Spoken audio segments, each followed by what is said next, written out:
Hello and welcome to this Futurum Tech webcast, brought to you live from the show floor here at Share Atlanta. I'm joined by Phil Buckellew from Rocket Software. Welcome to the show. Thanks, Steve. It's great to be here. Yeah, it is. It's good to be back in person, right? I think Share's back to maybe 2019. We had a full house this morning at the keynote. So Standing room only. I couldn't get a seat. It's been a great show so far. Congrats on the keynote. Went really well, I thought. Thanks very much. Really appreciate that. So I thought my key first off, Phil, let's maybe get you to introduce your role and what you do for Rocket. I was so keen to get started there, but maybe let's do some introductions first. Sure. I'm Phil Buckellew, and I lead the infrastructure modernization team at Rocket Software. That's the group that focuses most on all of our mainframe products and other things that we sell to our big enterprise clients. So you did a great job on the show floor, on the keynote stage today. I was really impressed. I think what came away most from my perspective was Rocket kind of coming out, being a bit more vocal. We were talking about it off screen, talking about kind of almost coming out to the mainframe community. You guys have got a solid track record. Is that the right takeaway from me? Well, I mean, Rocket's been around for around 3 decades. And so most of the folks that have been in the industry for a while, they know what Rocket is and they know all of the things that we do. They may not be familiar, though, with as much of the breadth of the things that we offer, because it's not really just our traditional offerings. We expanded our portfolio tremendously in April of 2021 when we acquired ASG. A lot of different offerings that they have across their portfolio that are really useful for many of our clients. And I think that was a key moment, that ASG acquisition. That's a few months behind us now. Right. Maybe talk about what some of the customer reaction to that has been. So far, it's been really positive because clients really like what Rocket's, what our core values and our heritage is. And they were happy to see more portfolio products that are, ones that we can help them with. We're really focused on solving our clients' most complex IT challenges. And by having more capability in content management like Mobius and some of the storage products, the security offerings, the monitoring that we do with TMON, workload management with Zeek, there's just a much broader portfolio, and being able to bring that to market and continue to provide, the high quality support that we're kind of known for in the industry, that's something that clients have really appreciated. I think against that backdrop, announced today the KRI piece, right. Another sort of point on the journey for Rocket. Tell me a little bit about what that brings to the portfolio. Well, we're super excited about Key Resources Incorporated, or KRI, as most folks know them. We've been working with these guys for a while. They really focus, Cynthia and Ray Overby are known very well throughout the industry for their capabilities in the mainframe space and all that they can do from security. They help clients to standardize their enterprise security managers. They're able to provide penetration tests.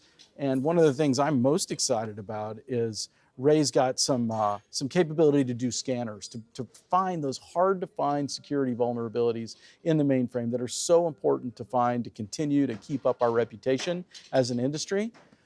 And to be able to do it without all the false positives. So it's something that we're really excited about, pushing that out more broadly. And couldn't be more timely. I think making acquisitions in the security space makes perfect sense to me. The threat landscape's probably unprecedented. You've been in the mainframe space a while, so have I. I think now is the time, so it makes perfect sense. Was that a driver for you in the decision-making process? Yeah, absolutely. And Rocket's got a number of capabilities in the security space already, but this is really another level. And the expertise that Ray brings to the table, along with the rest of the folks at KRI, that just allows us to provide a lot more services, a lot more consulting, and advice to our clients, as well as the products that can just help keep clients secure, which, to your point, is one of the things we're known for as an industry, but something we really have to stay vigilant around in order to maintain that reputation. Mark Wilson says it perfectly for me. It's not the most secure platform, it's the most securable platform. And I think that your further investment in that space speaks volumes to me. Yes, the mainframe's a very secure platform. Yes, it's got that heritage and that track record. but you've got to continue to invest in securing the platform. You've got to continue to invest there. Is that what you're hearing? Absolutely, absolutely. And it's something that's important to our clients. We work with a lot of regulated clients, and being able to show that they've got processes and procedures to ensure that compliance and to ensure that vulnerabilities are found and addressed early in the process. Those are the things that are really important. So tell me a little bit, we talked about Rocket, and maybe it's not a coming out party for a company that's been so established, but I'm seeing a change of tone. I'm seeing you guys be a lot more vocal about the portfolio and the breadth of portfolio. What's been the client reaction to that? It's been fantastic. Really, it's something that, we've had a good reputation with our clients for a long time, but they really appreciate the value we can bring in more spaces than they've worked with us in historically. And so being able to come in and, consult and, data virtualization, but also to be able to understand the data with some of the data intelligence capabilities. Those are areas that are really important to our clients, especially clients that are embarking on some of the hybrid cloud journeys. And that's really something that they like to see a single company like Rocket with the values and the capabilities that we bring, come and be able to provide more of a solution across that landscape. You're the perfect guest. You took me to hybrid cloud. That's where I was going to go next. We hear a lot about mainframe modernization. I'm not a big fan of that particular term, and you talked about it in your keynote. Modernization without disruption. What does that mean from a Rocket perspective? Well, you're right. I think modernization is a pretty loaded term, so it helps to kind of describe with a little more detail what you mean in that arena. First, I think it's important to talk about what we're not doing or what we're not advocating for our clients to do. These big bang, massive migrations where maybe you try to, take your programs that are in COBOL and move them to Java and rehost them on an emulator somewhere. That really doesn't usually give the payout that our clients are looking for. Those that have tried to go down that path have not had much success because they'll have, really elongated time periods. Sometimes they have quality problems on the way out, and those things really aren't conducive to success. Why take on all that risk, right? You really don't need to. When we say modernization, we're talking about doing the incremental things that you can to tie your mainframe environment into the rest of your processes. Not just being able to do the workload scheduling like we do with Zeek on the mainframe, but being able to tie that throughout the rest of your enterprise. Being able to hook into application development management or application development environments and DevOps processes, hooking that through, we at Rocket, we support like over 20 open source packages. And being able to run those packages on the mainframe is exactly the kind of modernization that gets you out of your old waterfall days and and allows you to hook into that modern CI/CD pipeline. Being able to do storage and have storage that you take your secondary storage and not just land on expensive tape or VTLs, but push it out to object storage. Those are all examples of how you can modernize with a lot less effort, but still get massive value in return without risking the bet your business disruption that some other approaches take. I think that's the key takeaway for me. It's, yes, these platforms need to move forward. Yes, they need to be a first-party participant in a hybrid cloud strategy. Yes, they need to be moving forward. Yes, they need to be evolving.